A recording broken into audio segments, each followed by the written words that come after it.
Una squadra cancellata, il Treviso. Due che non hanno versato la fideiussione per l'iscrizione, Vicenza e Portogruaro. Una, il Bassano, che annuncia il disimpegno della facoltosa proprietà dei Rosso il prossimo anno.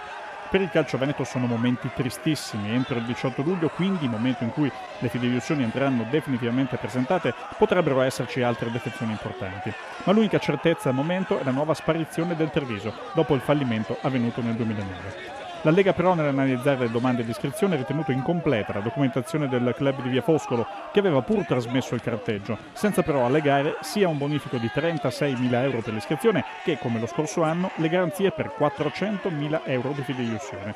E per questo sono state escluse sia il Treviso che il Campobasso. Quest'ultima lascia spazio in seconda divisione nel ripescaggio dei veronesi della Virtus Vecont. Inutili quindi gli sforzi in extremis del neopresidente Sellito e dei suoi collaboratori Palmas, Casagrande e Seno, ed anche l'ex presidente Renzo Corvezzo, mai amato appieno dalla tifoseria, ma che comunque era riuscito in 4 anni a riportare i biancocelesti dall'eccellenza da prima divisione, aveva cercato nuovi soci.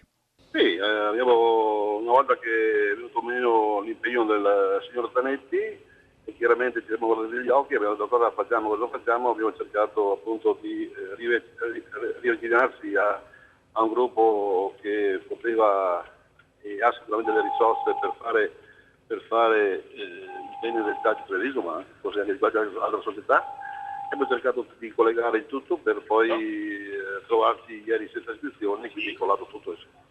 Per la Lega Pro, con la domanda inammissibile, la posizione del Treviso diventa non sanabile, quindi anche la possibilità di ricorrere in giudizio è solo legata ai tribunali non sportivi e le prospettive immediate riguardano la Serie D o l'eccellenza. A Vicenza, altra prestigiosa e pluricentenaria società, si fa tesoro dei bei tempi andati e ci si prepara a 2 settimane di passione. Il cambio di proprietà dovrà avvenire in fretta, altrimenti non appaiono soluzioni che permettano di trovare i 400.000 euro di garanzia per iscriversi alla prima divisione.